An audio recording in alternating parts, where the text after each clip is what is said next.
Perkenalkan, nama saya Getrud Noviratus, NIM 1910416835, mata UTS Analisis Lingkungan Bisnis, mata kuliah Analisis Lingkungan Bisnis dengan dosen Pak Adi Mursalin SEMM. Berikut adalah jawaban saya dari 7 soal. Soal yang pertama, sebutkan dan jelaskan apa yang dimaksud dengan analisis lingkungan bisnis.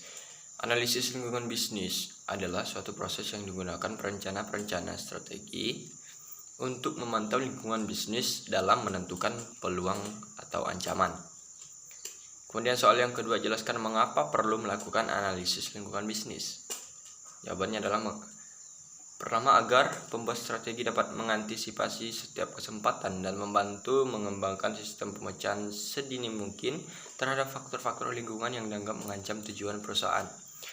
Kemudian yang kedua, untuk dapat mengaktifkan proses manajemen strategi, karena dengan melakukan analisis lingkungan yang ada diperoleh lebih efektif.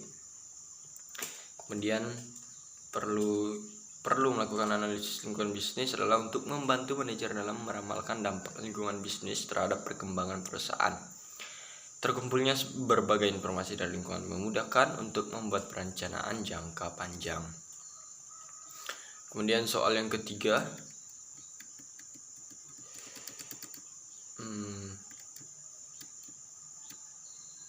jelaskan apa yang dimaksud dengan PESTEL. Jawab.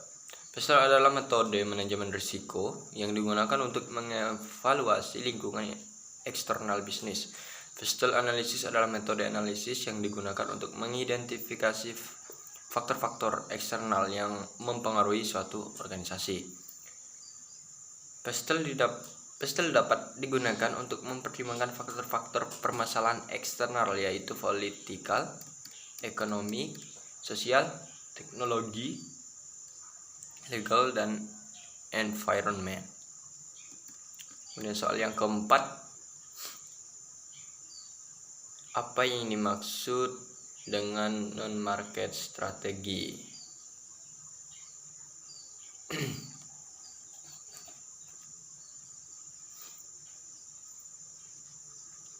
Non-market strategi atau non-pasar mengacu pada faktor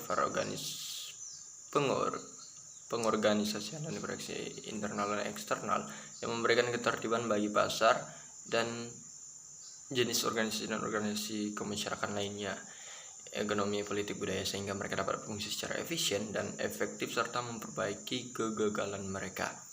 Strategi non-pasar ini adalah strategi yang digunakan perusahaan dalam persaingan yang bukan merupakan strategi pasar. Banyak perusahaan yang terlibat dalam strategi non-pasar sehingga mereka dapat mengalahkan pesaing mereka di pasar atau untuk mengamankan monopoli pasar. Beberapa strategi non-pasar yang umum digunakan perusahaan adalah media dan penggunaan politik untuk melobi pengaruh pasar. Political lobbying merupakan strategi di mana perusahaan menggunakan lobby group yang berorientasi politik untuk mendapatkan akses kepada pengambil keputusan terutama dari pemerintah. Kelompok lobby melobi perusahaan dengan mendatangi media, stasiun TV, dan radio untuk melobi perusahaan. Dengan demikian, kelompok lobby menggunakan politisi dan media untuk mendorong kebijakan organisasi dengan mengakses pengambilan keputusan dan juga menggunakan media untuk mendukung praktik bisnis organisasi. Oke, sekian untuk non-market strategi.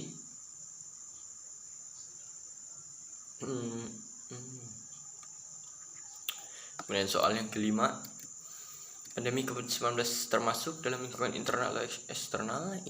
Pandemi COVID-19 ini termasuk dalam lingkungan eksternal ya, karena sifatnya berada di luar organisasi dan tidak dapat atau tidak mampu dikendalikan oleh organisasi, sehingga organisasi hanya melakukan adaptasi terhadap pandemi ini. Kemudian, bagaimana pengaruh pandemi COVID-19 terhadap bisnis di Kalimantan Barat secara umum dan Pontianak khususnya? Hampir 98% sektor usaha mikro, kecil, dan menengah (UMKM) di Kalbar terpukul akibat pandemi COVID-19 ini. Tahun 2011 hingga kini, Badan Pusat Statistik mencatat sektor UMKM menyumbang 61,9% pemasukan produk domestik bruto atau PDB, melalui pembayaran pajak 99% UMKM di Kalbar adalah usaha mikro di sektor informal dengan menggunakan bahan baku lokal. Sektor UMKM menyerap 7% tenaga kerja. Strategi pemulihan bisnis UMKM masa adaptasi kebiasaan baru di Kalimantan Barat adalah untuk memastikan agar leading sektor di tataran provinsi, kabupaten atau kota berperan dominan mengawal kebijakan UMKM.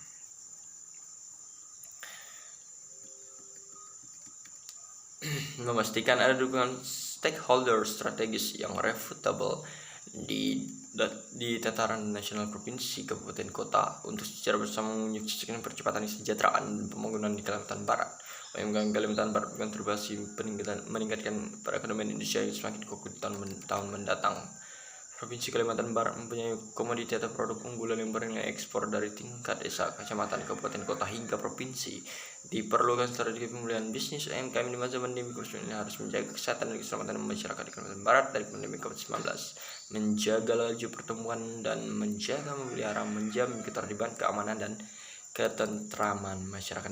Dampak langsung yang dirasakan masyarakat dalam beberapa waktu belakangan ini adalah kenaikan sejumlah harga bahan pokok yang banyak diimpor dari negeri tirai bambu. Kurangnya pasokan pasti mempengaruhi harga di pasar. Selain itu, sektor pariwisata juga terpukul arus bepergian turis asing untuk wisata ke Indonesia menurun. Hal ini berimbas kepada bisnis yang berkaitan dengan pariwisata.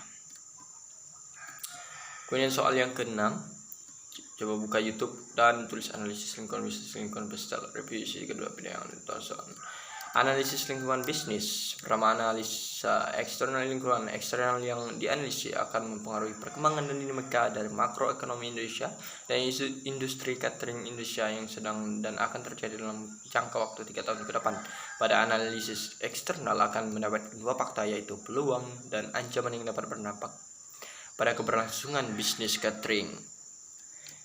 Kemudian lingkungan pestel berfungsi untuk melihat fakta-fakta dari makroekonomi yang mempengaruhi kondisi industri catering Indonesia. Kondisi makroekonomi Indonesia bisa menjadi peluang atau ancaman bagi industri catering ke depannya.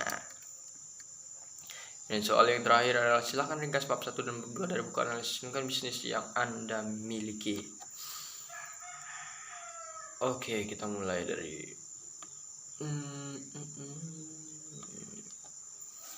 bab 1, analisis lingkungan bisnis. Bisnis tidak beroperasi pada ruang hampa, melainkan dalam lingkungan dinamis yang memiliki pengaruh langsung pada cara mereka beroperasi dan apakah mereka akan mencapai tujuan mereka. Lingkungan bisnis eksternal dapat dikumpulkan menjadi 7 sublingkungan utama, yaitu ekonomi, politik dan hukum, demografi, sosial, kompetitif, global, dan teknologi. Sedangkan lingkungan internal yaitu mencakup keputusan sehari-hari meliputi persediaan karyawan dan produk. Definisi lingkungan bisnis menurut Profesor Fayred N. Anderson, lingkungan bisnis adalah kumpulan input tersebut ke organisasi yang berada di bawah kendali organisasi atau kelompok kepentingan lain atau dipengaruhi oleh interaksi beberapa kelompok seperti ekonomi.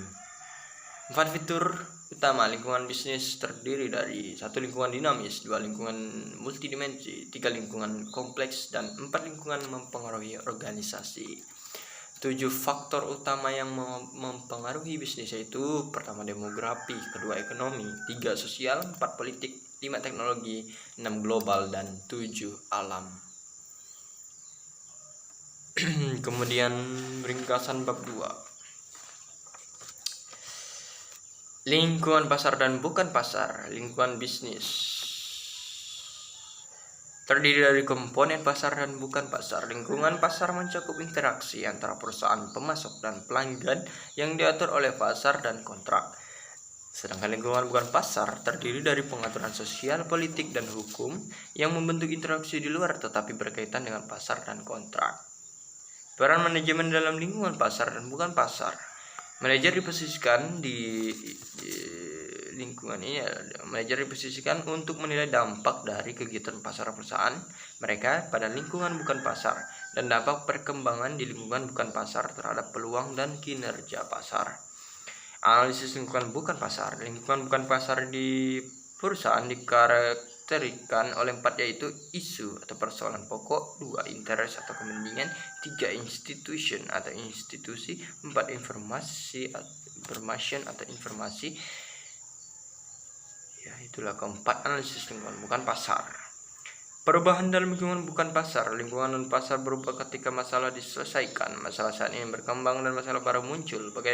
Bagian ini berfokus pada asal masalah dan kekuatan yang memunculkannya. Bagian berikut membahas antisipasi masalah bukan pasar serta perkembangan dan penyelesaiannya. Siklus hidup masalah bukan pasar. Masalah bukan pasar dapat berkembangan melalui 5 tahap, yaitu 1. Identifikasi masalah, 2. Pembentukan kelompok atau kepentingan, 3. Undang-undang, 4. Administrasi, dan yang terakhir adalah penegakan. Baiklah, sekian untuk jawaban UTS analisis lingkungan bisnis saya.